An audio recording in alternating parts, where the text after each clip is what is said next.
नमस्कार विद्यार्थी मित्रांनो, 3 जूनच्या चालू घडामोडीमध्ये तुम्हा सर्वांचं स्वागत आहे. चालू घडामोडी सुरू करण्याच्या अगोदर तुम्हाला एक विनंती आहे, कंपल्शन नाही पण विनंती आहे. तुम्ही सर्वांनी हा व्हिडिओ पाहिल्यानंतर जर तुम्हाला व्हिडिओ आवडला तर तुम्ही याला लाईक करा. लाईक का करा? त्यामागचं कारण असं बिलकुल नाही की तुमच्या प्रत्येक लाईकच्या मागे मला पैसे मिळतात, असं बिलकुल नाही आहे. फक्त काय होतं, जेव्हा तुम्ही या व्हिडिओला लाईक करता तेव्हा ऑटोमॅटिकली या व्हिडिओचा रीच यूट्यूब वाढवतं आणि मग जे विद्यार्थी खूप ग्रामीण भागामध्ये आहेत, दुर्गम भागामध्ये आहेत किंवा ज्यांचा या फील्डशी खूप मोठा संबंध नाही आहे किंवा त्यांना या चॅनलबद्दल माहीत नाही आहे, तुम्हाला लक्षात आलं असेल की आपण सलग मागच्या 2 ते 3 महिन्यांपासून या चॅनलवरती कोणत्याही प्रकारची इन्स्पिरेशनल स्टोरी टाकलेली नाही आहे किंवा कोणताही असा डेटा टाकलेला नाही आहे की जो अभ्यासाशी संबंधित नाही आहे. रादर त्याच्याही पलीकडे जाऊन सांगण्याची माझी इच्छा आहे की आपण या चॅनलवरती फक्त आणि फक्त तुम्हाला चांगला कंटेंट देण्याचा प्रयत्न करतोय. म्हणजे रादर 90% व्हिडिओज या चॅनलवरती सगळे इन्फॉर्मेटिव्ह किंवा एज्युकेशनल आहेत, विनाकारण फिलॉसॉफिकल असे व्हिडिओज नाही आहेत. सो तुम्हाला विनंती आहे की तुम्ही व्हिडिओच्या खाली जर तुम्हाला व्हिडिओ आवडला तर आवडला, नाही तर लाईक करायचा प्रश्न येतच नाही, पण जर तुम्हाला व्हिडिओ आवडला तर नक्की लाईक करा. याचा सगळ्यात मोठा फायदा हा होईल की यूट्यूब या व्हिडिओची रीच वाढवेल आणि जेवढी याची जास्त रीच असेल ना तेवढा फायदा हा होईल की त्या विद्यार्थ्यांपर्यंत हा व्हिडिओ पोहोचेल. कारण सध्या लॉकडाऊनमुळे खूप सगळ्या विद्यार्थ्यांना पेपर वाचायला मिळत नाही आहे, नोट्स काढणं जमत नाही, खूप सर्व विद्यार्थी घरी गेलेत, घरी गेल्यामुळे खूप घरची कामं लागलेली आहेत. सो या सगळ्या धावपळीमध्ये हा एक 20 मिनिटांचा व्हिडिओ मी जवळपास 4 ते 5 पेपरमधली कात्रणं काढून हा व्हिडिओ मी स्वतः बनवतोय. नोट्सपासून PPTपासून सगळं मी स्वतः बनवतोय. हे सगळ्यांपर्यंत पोचावं ही प्रामाणिक इच्छा आहे. तुम्हाला वाटलं नक्की लाईक करा, जर नाही वाटलं, नाही आवडलं तर तुमच्या सजेशन्स कमेंट बॉक्समध्ये नक्की टाका. आम्ही त्याच्यावरती नक्की विचार करू व आमच्या सर्व व्हिडिओजमध्ये सुधारणा करण्याचा प्रयत्न करू. सो आपण सुरू करूया 3 जूनच्या चालू घडामोडीपासून. सर्वात पहिली महत्त्वाची गोष्ट, सगळ्यात पहिला सध्या जो वादाचा मुद्दा सुरू आहे तो आहे PM केअर्स फंडाबद्दल. बेसिकली सर्व प्रकारच्या आपत्ती व्यवस्थापनामध्ये भारतामध्ये PM रिलीफ फंड आणि राज्यांमध्ये CM रिलीफ फंड या 2 गोष्टी असताना पंतप्रधानांनी नवीन PM केअर्स फंड जमा केल्यामुळे विरोधकांनी त्यावरती खूप सगळे प्रश्न उभे केलेले आहेत. सोबतच जेव्हा एका याचिकाकर्त्यांनी विचारलं की सध्या PM केअर्स फंडमध्ये किती पैसे आलेले आहेत ह्याचं तुम्ही जाहीर करा, तर त्यावेळेस त्यांनी डिक्लेअर केलं की PM केअर्स फंड ही प्रायव्हेट ट्रस्ट आहे, त्यामधले पैसे हे सरकारी जे सर्व राईट टू इन्फॉर्मेशनच्या अंडर ओपन असतं त्याला आम्ही दाखवू शकत नाही. यावरने वादंग उभं राहिलेलं आहे. सो आपण याच्या टेक्निकॅलिटी समजून घेण्याचा प्रयत्न करणार आहोत. आपल्याला कोणत्याही प्रकारच्या वादाच्या मुद्द्याला टच करायचं नाही. आपला एकमेव उद्देश आहे PM केअर्स फंडाबद्दल थोडीफार माहिती मिळविणं. सगळ्यात पहिली महत्त्वाची गोष्ट, या PM केअर्स फंडबद्दल याचा फुल फॉर्म एक लक्षात ठेवा. यावरती खूप सर्व परीक्षांमध्ये प्रश्न विचारला जाऊ शकतो. मी खूपदा मॉक इंटरव्ह्यूज घेताना माझ्या हे लक्षात आलं की खूप विद्यार्थ्यांना छोटे छोटे फुल फॉर्मसुद्धा माहीत नसतात. सो PM केअर्सचा फुल फॉर्म आहे, पहिली महत्त्वाची गोष्ट, prime ministers citizen assistance and relief in emergency situations fund. हे नाव पूर्ण लक्षात ठेवा. Prime ministers citizen assistance and relief in emergency situations fund नावाचा फंड आहे. पहिली महत्त्वाची गोष्ट, या PM केअर्स फंड हा जो आहे हा बेसिकली एक ट्रस्ट आहे. पहिला महत्त्वाचा मुद्दा लक्षात ठेवा. नाव जरी याचं फंड असलं, बेसिकली PM रिलीफ फंड किंवा CM रिलीफ फंड हे फंड्स आहेत, तो प्रॉपर निधी आहे. पण हा नाव जरी निधी असलं तरी बेसिकली लक्षात ठेवा याची स्थापना एका ट्रस्टच्या अंडर झालेली आहे. सो PM केअर्स नावाची ही जी आहे ही एक पर्टिक्युलर ट्रस्ट आहे. याचे चेअरमन प्रधानमंत्री असतील, महत्त्वाची गोष्ट. यासोबतच यावरती संरक्षण मंत्री, गृहमंत्री, वित्तमंत्री हे एक्स ऑफिशियो ट्रस्टी असतील. आता खूपदा तुमच्या वाचनामध्ये हा शब्द येतो की एक्स ऑफिशियो ट्रस्टी. सेम प्रधानमंत्री सुद्धा काय असतील, हे एक्स ऑफिशियो चेअरमन असतील. म्हणजे नेमकं काय, त्याचा अर्थ हा होतो जो व्यक्ती पंतप्रधान बनल तो व्यक्ती पंतप्रधान बनला आहे म्हणून ऑटोमॅटिकली त्या फंडचा चेअरमन बनल. याला आपण एक्स ऑफिशियो चेअरमन असं म्हणतो. म्हणजे त्या पदावर कोण पर्सन आहे, कोणतं नाव आहे यापेक्षा कोणता व्यक्ती त्या पदावर बसलेला आहे, तो व्यक्ती त्या पदावर बसला की ऑटोमॅटिकली तो व्यक्ती त्या PM केअर्स फंडचा चेअरमन होईल. याला आपण एक्स ऑफिशियो चेअरमन किंवा एक्स ऑफिशियो ट्रस्टी असं सुद्धा म्हणतो. लक्षात ठेवा, संरक्षण मंत्री, गृहमंत्री व वित्तमंत्री हे तिघजण PM केअर्स या फंडचे एक्स ऑफिशियो ट्रस्टी असतील. सगळ्यात महत्त्वाची गोष्ट, यांच्या व्यतिरिक्त या ट्रस्टवर ट्रस्टी नेमणूक करण्याचा हक्क हा प्रधानमंत्र्यांचा असेल. महत्त्वाची गोष्ट, हे ट्रस्टी आरोग्य, संशोधन, विज्ञान, सामाजिक कार्य, कायदा, पब्लिक ॲडमिनिस्ट्रेशन आणि फिलॅन्थ्रॉपी म्हणजे दान करणाऱ्या क्षेत्रामधील व्यक्ती असतील, यांची नेमणूक या ट्रस्टवरती प्रधानमंत्री करू शकतात. ही महत्त्वाची गोष्ट आहे या PM केअर्स फंडच्या बाबत. या PM केअर्स फंडमध्ये डोनेशन केल्यानंतर काही महत्त्वाचे फायदे आहेत. सर्वात पहिला महत्त्वाचा फायदा आहे, तुम्ही PM केअर्स फंडमध्ये कमीत कमी कितीही अमाऊंटपासून डोनेशन करू शकता. दुसरी महत्त्वाची गोष्ट, PM केअर्स फंडमध्ये तुम्ही फॉरेन करन्सीच्या स्वरूपात सुद्धा डोनेशन करू शकता. डॉलर, युरो, पाऊंड, येन, युआन, ज्या हार्ड करन्सीज आहेत, ज्यांना ॲक्सेप्टन्स आहे, या करन्सीजच्या स्वरूपात सुद्धा तुम्ही PM केअर्स या फंडामध्ये डोनेशन करू शकता. तुम्ही PM केअर्स फंडमध्ये टाकलेले जे फॉरेन करन्सी असेल, याला FCRA यापासून एक्झम्पशन असेल. म्हणजे तुम्ही जे डोनेशन त्यामध्ये टाकलेलं आहे याची चौकशी केली जाणार नाही. तुम्ही किती डोनेशन टाकावं याच्यावरती कोणतंही बंधन असणार नाही. किंवा तिसरी सर्वात महत्त्वाची गोष्ट, तुमच्याकडे ही फॉरेन करन्सी आली कुठनं, म्हणजे source of origin of foreign currency हे तपासलं जाणार नाही. सो हा महत्त्वाचा कायदा आहे, foreign contribution regulation act FCRA यापासून एक्झम्पशन असेल. परत एकदा सांगतो, PM केअर्स फंडमध्ये तुम्ही जे फॉरेन करन्सी टाकणार आहात यांना FCRA यापासून एक्झम्पशन असेल. दुसरी महत्त्वाची गोष्ट, PM केअर्स फंडमध्ये तुम्ही जे डोनेशन करणार आहात, या डोनेशनला इन्कम टॅक्स ॲक्टच्या सेक्शन 80Gच्या अंतर्गत 100% कर सवलत असेल. म्हणजे समजा तुम्ही 50,000 रुपये PM केअर्स फंडमध्ये टाकले, तर 50,000 रुपयावरती जो इन्कम टॅक्स तुम्हाला बसणार होता, हा इन्कम टॅक्स तुम्हाला बसणार नाही. इथं लक्षात ठेवा, इन्कम टॅक्स ॲक्ट 1961च्या अंतर्गत जे सेक्शन 80G आहे, याच्या अंतर्गत तुमच्या या डोनेशनवरती टॅक्स बसणार नाही. तिसरी सगळ्यात महत्त्वाची गोष्ट, तुम्ही जे फंड्स या PM केअर्स या फंडमध्ये टाकताल, हे फंड्स तुमच्या कॉर्पोरेट सोशल रिस्पॉन्सिबिलिटीच्या अंतर्गत ग्राह्य धरण्यात येतील.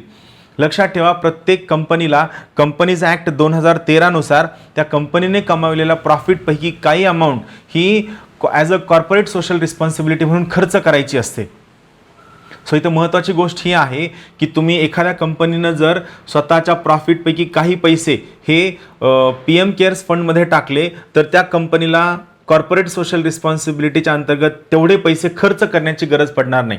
तुमचं जे टार्गेट असतं ते टार्गेट यामध्ये ग्राह्य धरलं जाईल व तुम्हाला इकडं पण पैसे टाकायचेत आणि कॉर्पोरेट सोशल रिस्पॉन्सिबिलिटीमध्ये पण पैसे टाकायचे, तर दोनदा पैसे टाकावे लागणार नाही.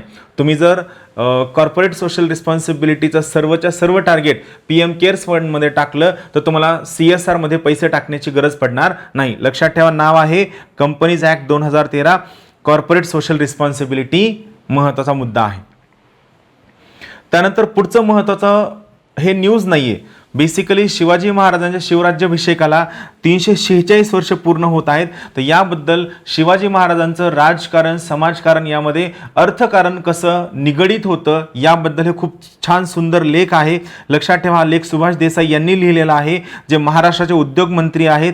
तुम्हाला ही PPT मिळेल. PPT मिळाल्यानंतर हा लेख पूर्णच्या पूर्ण वाचा. हा लेख तुम्ही एस्सेमध्ये टाकू शकता. सगळ्यात महत्त्वाची गोष्ट, शिवाजी महाराजांची नीतीबद्दल असणारी दूरदृष्टी तुम्हाला यामधनं कळेल.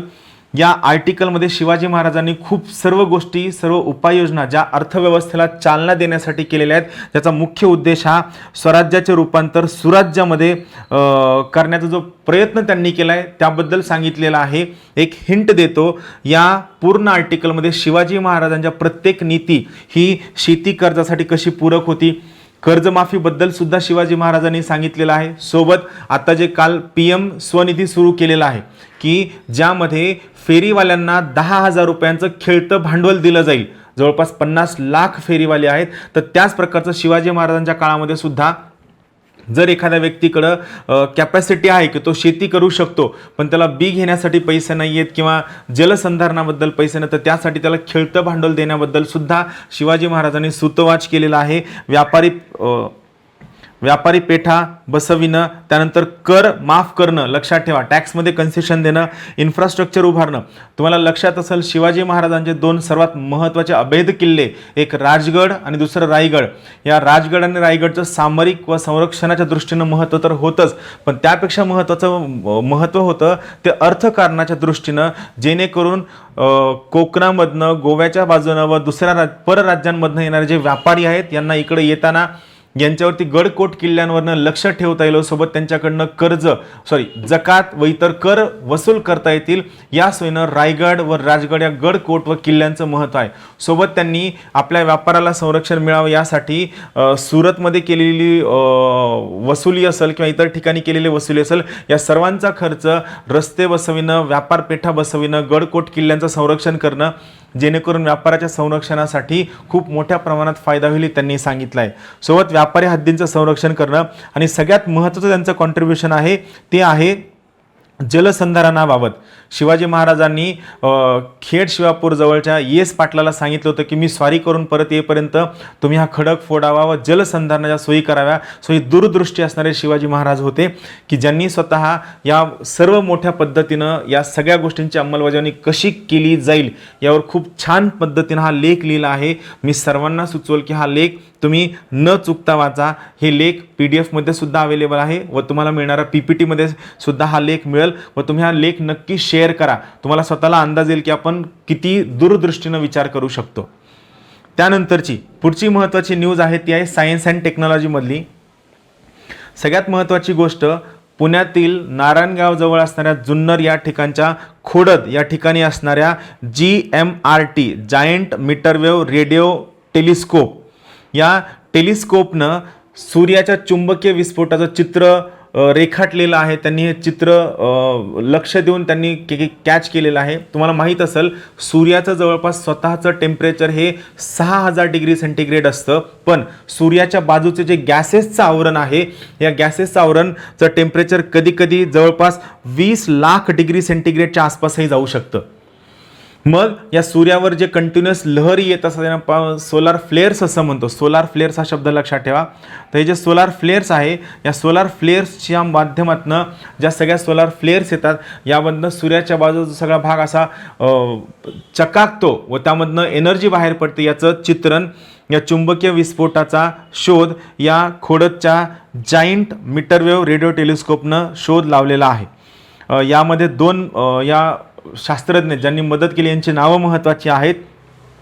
प्रोफेसर दिव्य ओबेरॉय हे यांचं नाव आहे. यांच्या हाताखाली काम करणारे किंवा यांच्या अंडर PhD करणारे दोन विद्यार्थी, एकाचं नाव आहे सुरजित मोंडल व दुसऱ्याचं नाव अतुल मोहन. या तिघांनी केलेल्या या शोधाचा हा परिपाक आहे. सगळ्यात महत्त्वाची गोष्ट इथं दोन महत्त्वाच्या संस्थांची नावं आहेत. एक आहे मर्चिसन वाईड फील्ड ॲरे, इथं एक्सरे आहे पेपरमध्ये, ते नाही आहे, ॲरे आहे. आणि दुसरं आहे पुण्यातील national centre for radio astrophysics. याच्याबद्दल आपण थोडक्यात पाहणार आहोत. ठीक आहे, तर सगळ्यात पहिली महत्त्वाची गोष्ट giant metrewave radio telescope GMRT. तुम्हाला प्रिलिम्सच्या टेक्नॉलॉजी तंत्रात हा प्रश्न येऊ शकतो. फक्त यामध्ये जेवढे मुद्दे मी सांगतो तेवढंच फक्त लक्षात ठेवायचं. जायंट मीटरवेव्ह रेडिओ टेलिस्कोप यालाच आपण GMRT ऑब्झर्वेटरी सुद्धा म्हणतो. हे पुणे जिल्ह्यामधील जुन्नर या ठिकाणी, नारायणगाव या ठिकाणी, खोडद या गावामध्ये आहे. हा पॅराबॉलिक रेडिओ टेलिस्कोप आहे. लक्षात ठेवा, हा पॅराबॉलिक रेडिओ टेलिस्कोप आहे. याच्यावरती नियंत्रण हे नॅशनल सेंटर फॉर रेडिओ ॲस्ट्रोफिजिक्सचं असतं. लक्षात ठेवा, GMRTचं जे सगळं कामकाज आहे हे नॅशनल सेंटर फॉर रेडिओ ॲस्ट्रोफिजिक्सच्या मार्फत होतं. Radio astrophysics he Tata institute for fundamental research याच्या अंतर्गत काम करणारी संस्था आहे. लक्षात ठेवा, GMRT हा रेडिओ इंटरफेरोमीटर आहे. सगळ्यात महत्त्वाची गोष्ट, हा जो रेडिओ इंटरफेरोमीटर आहे हा ज्या वेळेस याची स्थापना झाली तेव्हा हा जगातील सर्वात मोठा रेडिओ इंटरफेरोमीटर टेलिस्कोप होता. सध्या खूप सगळे बाकीचे मोठे टेलिस्कोप आहेत, पण ज्या वेळेस याची स्थापना झाली त्यावेळी हा जगातील सर्वात मोठा रेडिओ इंटरफेरोमीटर टेलिस्कोप होता. हे नाव लक्षात ठेवा, GMRT. त्यानंतर Murchison wide field array WMA. सगळ्यात महत्त्वाची गोष्ट, हा दक्षिण ऑस्ट्रेलियामध्ये काम करणारा रेडिओ टेलिस्कोप आहे. मगाच GMRT आणि मर्चिसन वाईड फील्ड ॲरे हे सुद्धा टेलिस्कोप आहेत. सगळ्यात सुरुवातीला जो आपलं स्टार्ट होतं बघा, हा त्याचा फोटो आहे. ऑस्ट्रेलियामधलं हे मर्चिसन व्हाईटफील्ड ॲरे नावाचा टेलिस्कोप आहे. हा त्याचा फोटो आहे. या प्रकारचे खूप सगळे छोटे छोटे टेलिस्कोप त्यांनी त्या ठिकाणी बसवलेले आहेत जे सूर्याचा अभ्यास करू शकतात. तर याच्याबद्दल आपण पाहूया. Murchison Widefield array telescope. सगळ्यात पहिलं महत्त्वाचं कॅरेक्टर लक्षात ठेवा. WMA नावाचं हे जे टेलिस्कोप आहे हे लोअर फ्रिक्वेन्सीमध्ये काम करतं, म्हणजे 70 ते 300 मेगाहर्ट्झ या फ्रिक्वेन्सीमध्ये काम करतं. तुम्हाला परीक्षेमध्ये प्रश्न आला तर तो प्रश्न कसा येईल की मर्चिसन व्हाईटफील्ड ॲरे कोणत्या क्षेत्रामध्ये काम करतं, तर लक्षात ठेवा मर्चिसन व्हाईटफील्ड ॲरे हे लोअर फ्रिक्वेन्सीमध्ये काम करतं. याचे ऑब्जेक्टिव्स काय आहेत, तर सगळ्यात पहिला ऑब्जेक्टिव्ह आहे जे न्यूट्रल ॲटॉमिक हायड्रोजन असतं याचं एमिशन स्टडी करणं. हायड्रोजनच्या ॲटममधनं जे सगळे न्यूट्रॉन आणि बाकीच्या गोष्टी एमिट होतात, या एमिट होणाऱ्या गोष्टींचा अभ्यास करणं. दुसरा सूर्याचा अभ्यास करणं, हे दुसरं ऑब्जेक्टिव्ह आहे. तिसरं हेलिओस्फिअरचा स्टडी करणं. हेलिओस्फिअर म्हणजे काय आहे, तर स्पेसमध्ये सूर्याच्या बाजूनं व सूर्याला सराउंड करणारं जे एक गॅलेक्टिक बबल आहे, म्हणजे थोडक्यात एक फुगा आहे ज्याच्यामध्ये सोलार फ्लेअर्स असतात, सूर्याची किरणं असतात, खूप सगळे वादळं असतात, सौर वादळं असतात. या सौर वादळाचा अभ्यास करा. हा जो पूर्ण मोठा फुगा आहे याला आपण हेलिओस्फिअर असं म्हणतो. लक्षात ठेवा हेलिओस्फिअर हा सूर्याला सराउंड तर करतो, सोबत हा सूर्याकडनं इन्फ्लुएन्स होतो व हेलिओस्फिअर सूर्याला सुद्धा इन्फ्लुएन्स करतो. याला आपण हेलिओस्फिअर असं म्हणतो. या हेलिओस्फिअरचा स्टडी करणं हे मर्चिसन व्हाईटफील्ड ॲरेचा महत्त्वाचा उद्देश आहे. सोबतच पृथ्वीच्या आयोनोस्फिअरचा अभ्यास करणं हे सुद्धा मर्चिसन व्हाईटफील्ड ॲरोचा महत्त्वाचा ऑब्जेक्टिव्ह आहे. परत एकदा सांगतो, neutral atomic hydrogen emission study करणं, सूर्याचा अभ्यास करणं, हेलिओस्फिअरचा अभ्यास करणं, पृथ्वीचा आयोनोस्फिअरचा अभ्यास करणं हे WMA या टेलिस्कोपचं ऑब्जेक्टिव्ह आहे. सगळ्यात महत्त्वाची गोष्ट याच्यानंतरचं पुढचं ऑब्जेक्टिव्ह आहे रेडिओ ट्रान्झिएंट फिनॉमिना अभ्यास करणं. हे फक्त नाव लक्षात ठेवा. रेडिओ ट्रान्झिएंट फिनॉमिना काय असतं याच्या डिटेल्समध्ये जायची गरज नाही, फक्त नाव लक्षात ठेवा. सोबतच एक्स्ट्रा गॅलेक्टिक रेडिओ स्काय, म्हणजे तुमची पृथ्वी जी आहे याच्या गॅलेक्सीच्या बाहेर, म्हणजे आपली पृथ्वी एका गॅलेक्सीमध्ये, याला आपण काय आकाशगंगा असं म्हणतो, तर आकाशगंगेच्या बाहेरचा जो स्पेस आहे या बाहेरच्या स्पेसचं मॅपिंग करण्याचा प्रयत्न करणं याला आपण काय म्हणतो, एक्स्ट्रा गॅलेक्टिक भाग म्हणतो. त्या एक्स्ट्रा गॅलेक्टिक भागाचा रेडिओ वेव्हच्या सहाय्यानं मॅपिंग करणं, नकाशा बनवण्याचा प्रयत्न करणं हे सुद्धा मर्चिसन व्हाईटफील्ड ॲरो याचं काम आहे. लो फ्रिक्वेन्सीमध्ये हे काम करतं. याचं लोकेशन वेस्टर्न ऑस्ट्रेलियामध्ये आहे. तुम्हाला माहीत असेल वेस्टर्न ऑस्ट्रेलियामध्ये खूप सर्व डेझर्टी एरिया आहे. महत्त्वाची गोष्ट, हे शिकवत असताना तुम्ही ऑस्ट्रेलियाचा नकाशा काढायचा व ऑस्ट्रेलियामध्ये असणारे सर्वच्या सर्व वाळवंट जे आहेत या सर्व वाळवंटांचा अभ्यास करणं. मगाशी मी चुकून वादळ म्हणलं, वाळवंटांचा अभ्यास करणं, डेझर्टचा अभ्यास करणं व सोबतच ऑस्ट्रेलियाच्या पूर्व भागामध्ये असणाऱ्या ग्रेट बॅरियर रीफचा अभ्यास करणं, ज्यावरती प्रश्न येऊ शकतो, हे तुमचं काम आहे. ह्या टेलिस्कोपचा टाईप कोणता याच्यावर प्रश्न विचारला जाऊ शकतो. हा रेडिओ इंटरफेरोमीटर हा या MWA टेलिस्कोपचा टाईप आहे. लक्षात ठेवा रेडिओ इंटरफेरोमीटर हा या टेलिस्कोपचा टाईप आहे. त्यानंतरची पुढची महत्त्वाची न्यूज आहे ती व्यक्तिवेदबद्दल आहे. जर्मनीच्या संसदेची नूतनीकरण करताना त्याच्या डिझाईनवर काम करणारे जे क्रिस्टो व्लादिमिरो जावाचेफ यांचं रिसेंटमध्ये निधन झालेलं आहे. फक्त नाव लक्षात ठेवा. इथे एक महत्त्वाची गोष्ट तुम्हाला सांगायची ती म्हणजे की हे जे क्रिस्टो आहेत, जर्मनीची जी संसद आहे त्या संसदेला आपण बंडेस्टॅग असं म्हणतो. बंडेस्टॅग हे नाव लक्षात ठेवा. तर रशियाची जी संसद आहे त्यात 2 सभागृह आहेत. एक आहे फेडरल असेंब्ली, दुसरा आहे ड्यूमा. ड्यूमा म्हणजे लोअर हाऊस, जसं आपलं लोकसभा आहे तशी रशियाची ड्यूमा आहे. ही फक्त नावं लक्षात ठेवा, तुम्हाला माहीत असावी म्हणून नावं सांगितलेली आहेत. त्यानंतर पुढची महत्त्वाची न्यूज आहे इन्फ्रास्ट्रक्चरच्या बाबतीत. तर जगामधील कोरोना पेशंटला ट्रीटमेंट देणारी सगळ्यात महत्त्वाची आणि सगळ्यात पहिली कोविड स्पेशल ट्रेन भारतामध्ये बनवण्यात आलेली आहे. ही खरंच कौतुकास्पद बाब आहे. तुम्हाला लक्षात येत असेल की भारतामधील पेशंटचा आकडा वाढत आहे.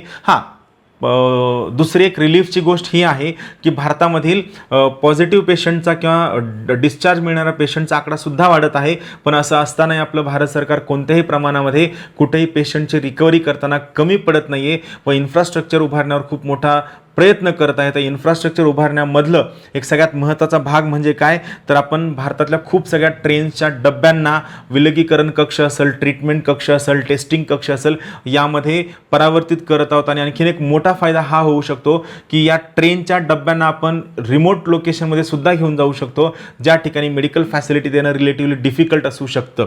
भारतामध्ये सध्या जवळपास 5200 विलगीकरण डबे तयार करण्याचा प्रयत्न झालेला आहे. पण आपण एक पॉझिटिव्हली हा विचार करूया की देव करो की आपल्याला या सगळ्या ट्रेनची गरज नाही पडावी व त्याच्या अगोदरच कोरोना लवकरात लवकर संपुष्टात यावा अशी आपण अपेक्षा करूया. हे तुम्ही एस्सेमध्ये टाकू शकता, सगळ्यात महत्त्वाची गोष्ट. त्यानंतर पुढची महत्त्वाची न्यूज आहे ती आहे कृत्रिम बुद्धिमत्ता. म्हणजे काय, आर्टिफिशियल इंटेलिजन्स हा शब्द लक्षात ठेवा. कृत्रिम बुद्धिमत्ता म्हणजे काय, आर्टिफिशियल इंटेलिजन्सचा वापर करून आपण कोरोनाचे निदान करण्याचं तंत्र विकसित करण्यात आलेलं आहे. हे तंत्र संरक्षण मंत्रालयाच्या अंतर्गत येणाऱ्या DRDO म्हणजे defence research and development organisation यांच्यामार्फत करण्यात आलेलं आहे. DRDOचं नाव लक्षात ठेवा. अगोदर मी तुम्हाला DRDOची माहिती सांगतो, त्यानंतर हे यंत्र काय त्याच्याबद्दल मी सांगतो. सगळ्यात महत्त्वाची गोष्ट, DRDO संरक्षण मंत्रालयाच्या अंडर येते. पहिली गोष्ट, याचं हेडक्वार्टर नवी दिल्लीमध्ये आहे. DRDOची स्थापना 1958 मध्ये झालेली आहे. DRDOचा मोटो विचारला जाऊ शकतो. महाभरतीच्या परीक्षा असतील किंवा तुमच्या कंबाईनच्या परीक्षा असतील, ज्या ठिकाणी तंत्रज्ञान टॉपिक आहे त्या ठिकाणी हा मोटो विचारला जाऊ शकतो. बलस्य मूल विज्ञानम हा मोटो आहे. म्हणजे काय की आपली जी स्ट्रेंथ आहे, आपली जी ताकद आहे, या सगळ्या ताकदीचा जो सोर्स आहे, हा सोर्स म्हणजे विज्ञान आहे. बलस्य मूल विज्ञान म्हणजे आपल्याला जे बळ मिळतं, मग ते संरक्षण क्षेत्रामधलं असो, आरोग्य क्षेत्रामधलं असो, शिक्षण क्षेत्रामधलं असो, या ठिकाणी त्यांचा उद्देश हा संरक्षण क्षेत्रामधला आहे. तर संरक्षण क्षेत्रामध्ये आपल्याला मिळालेलं जे बळ आहे, या बळाचा बेस हा विज्ञान आहे. सो बलस्य मूल विज्ञानम हे त्याचा ऑब्जेक्टिव्ह आहे. सध्या DRDOचे चेअरमन G सतीश रेड्डी आहेत. आता आपण यांनी काय तंत्र विकसित केलं याचा आपण अभ्यास करूया. बघा, सगळ्यात पहिली महत्त्वाची गोष्ट काय की नॉर्मली काय असतं, तुम्हाला लक्षात आलं असेल की जेव्हा कोरोना इन्फेक्शन होतं, तर कोरोना इन्फेक्शन बेसिकली एक प्रकारचं सिव्हिअर ॲक्यूट रेस्पिरेटरी इन्फेक्शन आहे किंवा सिंड्रोम आहे. म्हणजे यामध्ये काय होतं, तुमचे जे लंग्स आहेत, फुफ्फुस आहेत, या फुफ्फुसांवर सगळ्यात मोठा परिणाम होतो. सो DRDOनं एक्सरे म्हणजे क्षकिरणं, या क्षकिरणांचा या तंत्रज्ञानामध्ये वापर केलेला आहे. DRDOचं काय म्हणणं आहे, समजा एखाद्या व्यक्तीला कोरोनाची लागण झाली आहे का हे जर आपल्याला तपासायचं असेल, त्याला आपल्याकडे काय उपाय आहे, आपण पॉलिमरेज चेन रिॲक्शनची टेस्ट घेतो, अँटीबॉडीची टेस्ट घेतो, आणि याला कधी कधी खूप जास्त वेळही लागू शकतो आणि खर्चिक कार्यक्रम आहे, याला खूप जास्त खर्च येतो. तर DRDOचं म्हणणं आहे की ज्या व्यक्तीला इन्फेक्शन झालेलं आहे असं वाटतं, त्या व्यक्तीच्या चेस्टचा म्हणजे लंग्सचा एक्सरे काढला जाईल.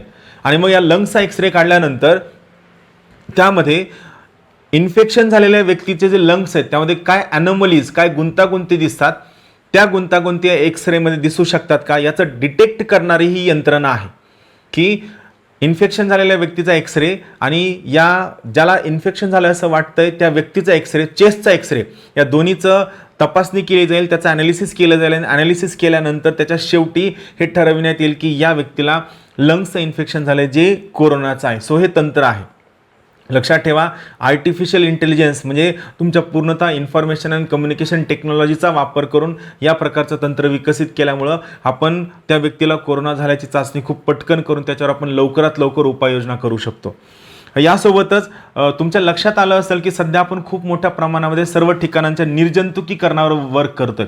सो याच प्रकारचं मायक्रोवेव्हवर आधारित असणारं एक निर्जंतुकीकरणाच्या उपकरणाची निर्मिती DRDOनं केलेली आहे. मायक्रोवेव्हवर आधारित असणाऱ्या निर्जंतुकीकरण उपकरणाची निर्मिती DRDOनं केलेली आहे. तर ही जी निर्मिती केली आहे या उपकरणाचं नाव अतुल्य आहे. लक्षात ठेवा, याचं व्यावसायिक उत्पादन सुद्धा DRDO लवकरात लवकर करण्यात आहे. लक्षात ठेवा, नाव लक्षात ठेवा, अतुल्य हे त्याचं नाव आहे. अतुल्य हे मायक्रोवेव्हवर आधारित असणारं एक डिसइन्फेक्टंट यंत्र आहे किंवा निर्जंतुकीकरण करणारं यंत्र आहे. ही खूप महत्त्वाची गोष्ट आहे. तुम्ही आर्टिफिशियल इंटेलिजन्स तुमच्या टेक्नॉलॉजी जो जनरल स्टडीज पेपर 4चा भाग आहे ज्यामध्ये तुम्ही हे वाचू शकता. त्यानंतर पुढची त्या DRDOला ज्यांनी मदत केली, ज्यांच्या सहाय्यानं हे केलं, त्या संस्थेचं नाव आहे defence institute of advanced technology, DIAT. नाव लक्षात ठेवा, defence institute of advanced technology. शास्त्रेन शस्त्र प्रकसोती रक्षाम हे यांचा मोटो आहे. ही एक डीम्ड युनिव्हर्सिटी आहे, म्हणजे विद्यापीठ ज्या ठिकाणी आर्मी व सर्व क्षेत्रामधील अधिकाऱ्यांना ट्रेनिंग दिली जाते. डीम्ड युनिव्हर्सिटी आहे, संरक्षण मंत्रालयाच्या अंतर्गत येते. याची स्थापना 1952 साली झाली. सगळ्यात महत्त्वाची गोष्ट, अधिकाऱ्यांना प्रशिक्षण देण्यासाठी सगळ्यात महत्त्वाचं काम ही करते. अगोदर ही जी डाएट आहे याच्या अगोदरचे जुनी नावं सुद्धा इथं दिलेली आहेत. सगळ्यात अगोदरचं जुनं नाव होतं इन्स्टिट्यूट ऑफ आर्मामेंट स्टडीज. त्यानंतर याचं नाव चेंज झालं, ते झालं इन्स्टिट्यूट ऑफ आर्मामेंट टेक्नॉलॉजी. स्टडीजचं टेक्नॉलॉजी झालं आणि सध्या याचं नाव आहे defence institute of advanced technology. Thank you very much.